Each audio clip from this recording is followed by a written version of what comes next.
You've seen wizard Typal decks before, but what if your commander made wizard tokens that burned every opponent, and then made your whole army hit twice as hard? That's exactly what Kuja does best, and once those wizards start pinging, life totals start shrinking. Hi everyone, I'm Full Harmonicon and welcome back to the channel. Today we're talking about another video game antagonist from the Final Fantasy series. They're a powerful mage with the ability to create other black mages, and we're going to bring that idea straight onto the commander table. It's time to get a little bit evil with Kuja, Genome Sorcerer. If you love casting loads of instants and sorceries, creating wizard tokens that slowly burn your opponents, and then turning those little wizards into an army capable of dealing an absurd amount of damage, this deck is for you. Kuja, Genome Sorcerer is a 3/4 human mutant wizard for 4 mana, with one very important ability. At the beginning of your end step, you create a tapped 0/1 black wizard creature token with, whenever you cast a non-creature spell, this token deals 1 damage to each opponent. Then, if you control 4 or more wizards, Kuja transforms into Trance Kuja, Fate Defied, the 4/6 avatar wizard, with if a wizard you control would deal damage to a permanent or player, it deals double that damage instead.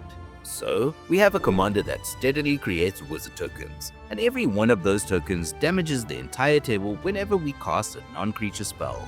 Once we have enough wizards, our commander transforms and doubles all of that damage. And once multiple wizards are triggering at the same time, that number gets silly. If you enjoy Synergy First commander breakdowns like this, hit that subscribe. They happen every week. The plan for this deck is incredibly straightforward. First, we want to make and get more wizards onto the battlefield.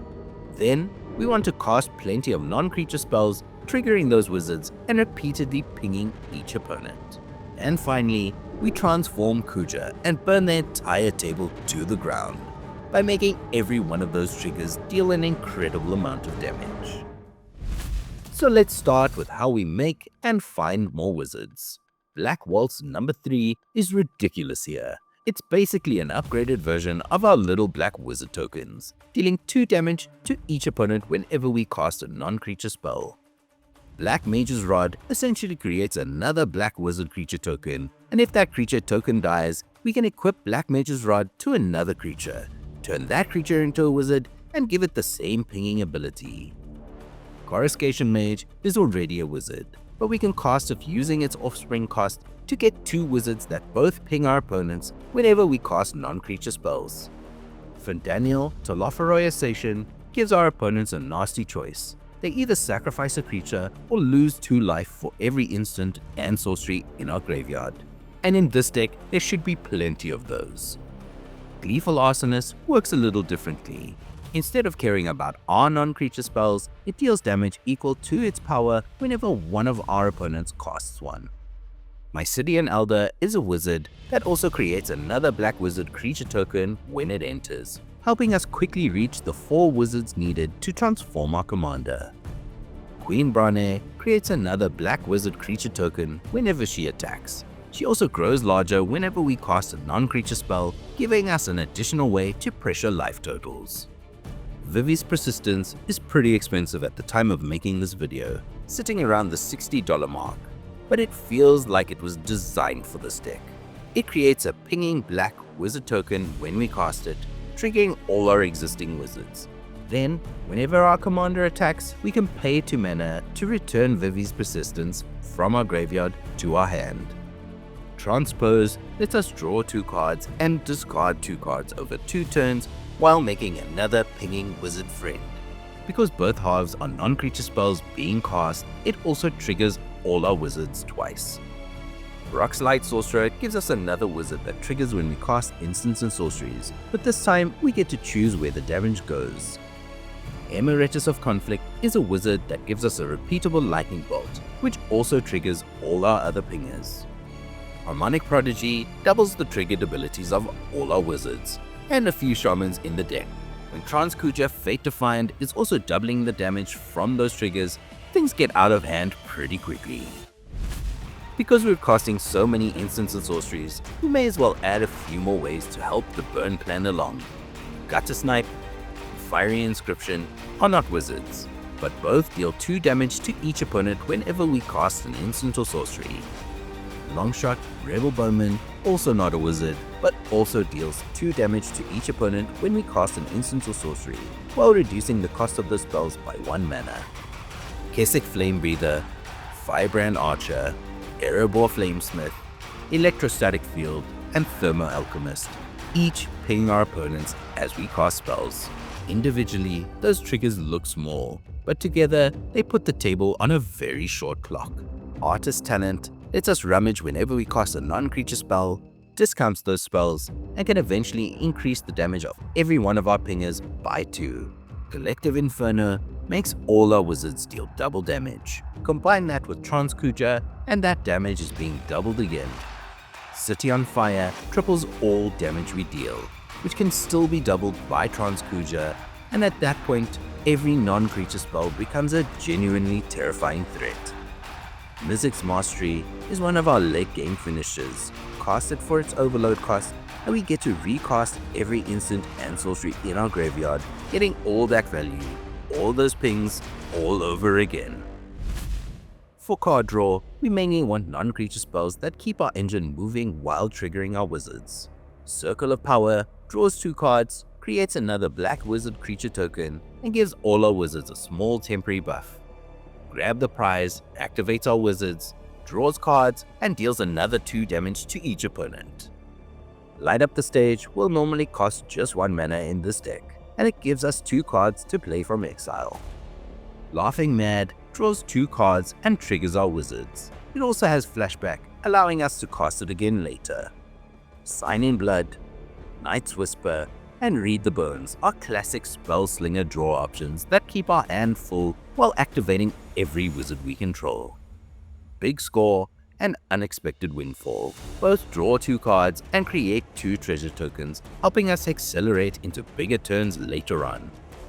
Faithless Looting lets us see plenty of cards for very little mana, while Demand Answers and Thriller Possibility are effective ways to refresh our hand and make our wizards ping the table. We also want non-creature spells in our interaction slots, and luckily, Rakdos is an excellent color pair for removal. Cornered by black mages makes an opponent sacrifice a creature of their choice while also giving us another black wizard creature token. Lightning Bolt and Wizard's Lightning both cost just 1 mana in this deck, and both deal 3 damage to any target. That means they can remove problematic creatures or deal the final few points of damage needed to finish a player. Feed the Swarm and Withering Torment give us answers to creatures and enchantments.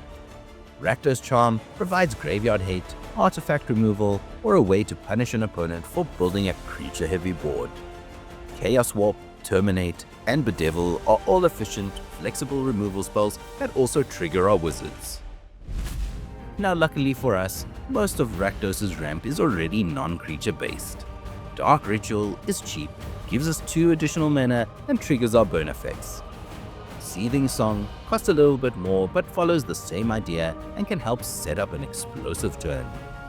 Mana Geyser can generate an outrageous amount of mana, or occasionally whiff in a spectacular fashion. Stormkiln Artist takes advantage of how many instants and sorceries we're casting by creating a treasure token every time we cast or copy one.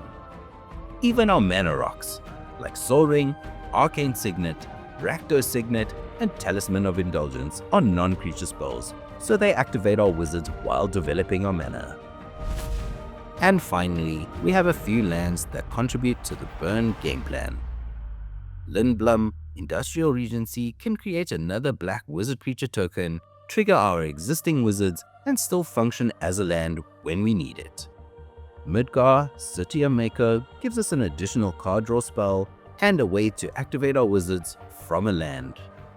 The Myrtle Double-Face lands are also excellent because they can be lands or non-creature spells depending on what we need. Fell the Profane and Hagra Mauling remove creatures. Sundering Eruption removes a problematic land, and Spikefield Hazard deals 1 damage to any target while still triggering all our wizards. Kuja, Genome Sorcerer, is a really unique Spellslinger commander that rewards us for doing what Rakdos already loves doing, casting lots of non-creature spells. Building an army of wizards that slowly burns down the table is fun by itself, but once Kuja transforms into Trance Kuja, that steady chip damage becomes a terrifying clock. If our opponents don't answer the deck quickly, a harmless looking draw spell can suddenly deal an enormous amount of damage to everyone. Thanks so much for watching. If you enjoyed this breakdown, be sure to leave a like, drop a comment, and subscribe for more synergy-focused Commander content. If you'd like to support the channel further and help vote on future videos, memberships are available. And hey, if you're picking up any of these cards, consider using my TCG Player affiliate link down below. And until next time, may all your wizards deal double damage.